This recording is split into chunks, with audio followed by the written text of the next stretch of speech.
Who cares about Mars, you might be saying?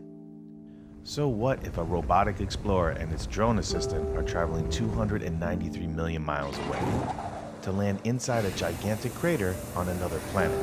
We have bigger problems here on Earth, you're thinking. This sounds like a waste of money, you might argue.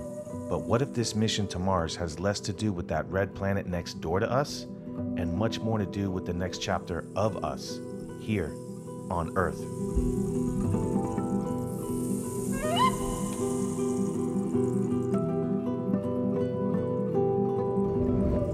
So what Perseverance is really going to do is it's just going to take that search, that quest for life on Mars to its next logical step, where the conditions for life present, it's trying to tell the story not of water, but of life. Really, one of the biggest problems that science has is that overall science has a PR problem. And science and engineering in general doesn't know how to talk to the people who benefit it the most. Why should we spend all this money on space exploration when we've got all these problems down here on Earth that we're trying to solve? A lot of science, a lot of engineering is publicly funded. And if you can't really convey to the public as to why this is important, then you lose that support. NASA went back to basics and said, okay, let's build up the case with overwhelming evidence to get to the point on whether or not there's life on Mars. Control copy, burners at 28%. Roger, Houston. No matter your feelings about space exploration, we can all agree on one thing. Getting to Mars is hard. That's some serious brainpower, final frontier stuff. But it's only slightly harder than getting the public on board with spending taxpayer money on pretty much anything these days. So here's the reality. You're not really spending a lot of money to get a ton of benefit. Don't believe me? Ask Fraser Cain, publisher of Universe Today and co-host of Astronomy Cast. This star was definitely going to explode as a supernova any day now. And Jared Head, aerospace engineer and chief astronomer contributor at Tomorrow News. Two aerospace giants in the United States are currently on a course to intercept. They each help run YouTube channels on space, science, and technology. For them, these missions are essential to human society moving forward, and perhaps our survival altogether. The reality is that money spent on space exploration is money spent on Earth.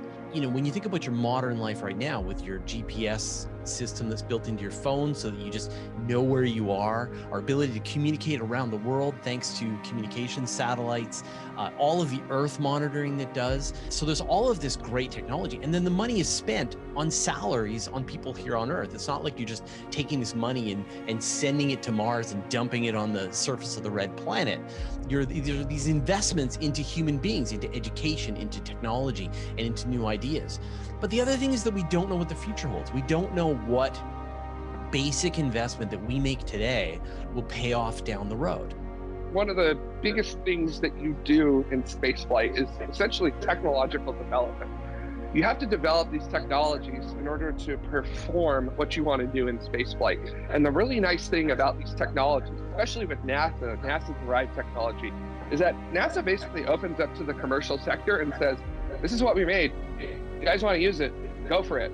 I really enjoyed this. I enjoy my computer I'm talking on right now, and it could really make a very strong argument that if it wasn't for the computers that were used on the Apollo spacecraft, computer and this would not be here today.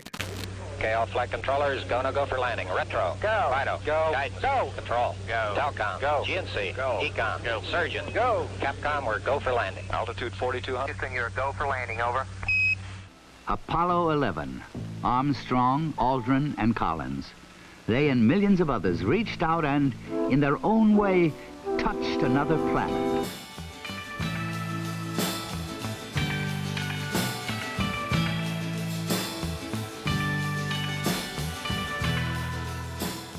The original space race between the US and the Soviet Union was as much a product of the Cold War as it was an incredible human endeavor to the moon. The two countries each seeking to one-up each other through the backdrop of space. The US ended up coming out on top through a massive commitment funded by the government. But it did something equally important.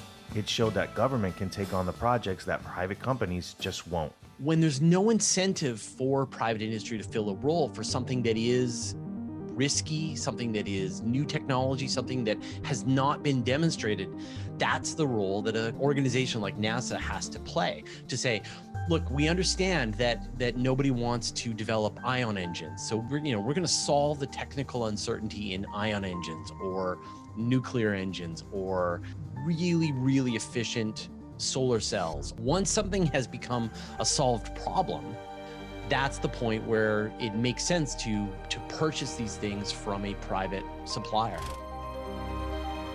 That's not to say that things are just like the old Apollo days. Private companies are now playing a much larger role in our missions to the cosmos. And in actuality, they're looking to be the future of space exploration. Companies like SpaceX and Blue Origin will likely play a large role in getting our astronauts to the moon and Mars, should that ever happen. The goal of the moon race was to really demonstrate space capability as a way to threaten your enemy. To say, we can go to the moon, we can send human beings wherever we want in the solar system, so don't get out of line because we have the high ground. And I don't get the feeling that that's what the new moon race is about, and that's what the Mars race is going to be about. It's about demonstrating scientific engineering capability. It's saying we're a nation that is capable of achieving great things, and you're going to want to do business with us. You're going to want to respect us, as opposed to fear us. So instead of it being sort of a race of fear, it's a race of glory, kind of.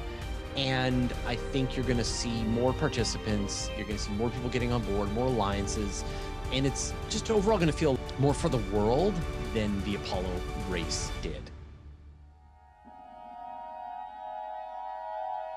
When Perseverance lands on Mars, the rover is going to have some company. Orbiters from China and the United Arab Emirates are already circling the red planet. So while some countries may choose to go at it alone, others are joining forces. Take the Artemis program. Its goal? Land the first woman and next man on the moon. The US is paying for it, but we'll be partnering with other countries from around the world, kind of like a united federation of countries. With Artemis, the United States is not going alone on that. We've signed the Artemis Accords with a multitude of countries to have them participate in it.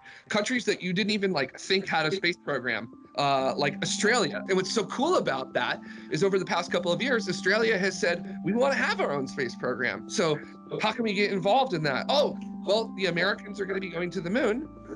Hey, America, United States, what can we do to help you guys out?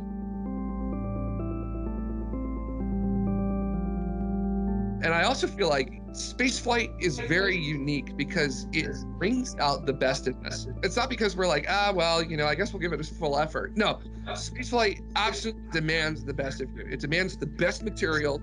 It demands the best engineering, best technological development, best operational development, and the best people that you can put into those situations as well. Going back to the moon and eventually Mars is the next evolution of the technology and learnings from our previous successes and failures in space. But just like back in the Apollo days, not everyone is on board with spending money on these endeavors.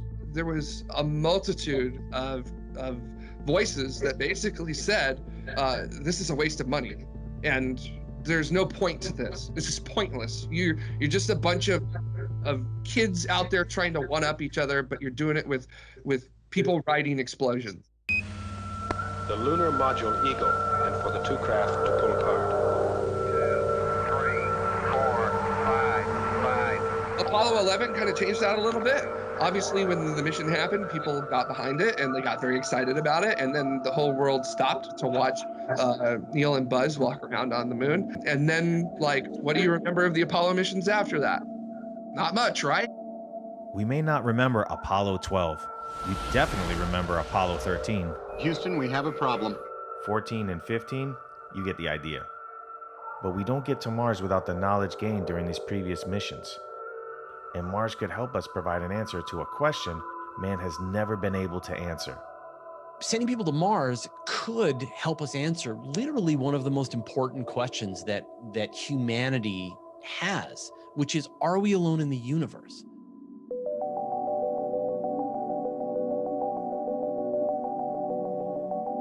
Is life only here on Earth, or is life in other places in the solar system and in the universe? The answer to that question is important.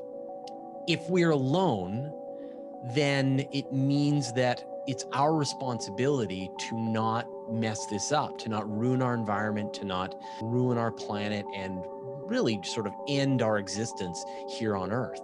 If we're not alone, if we are amongst a universe with other intelligent civilizations, I mean, that's even crazier.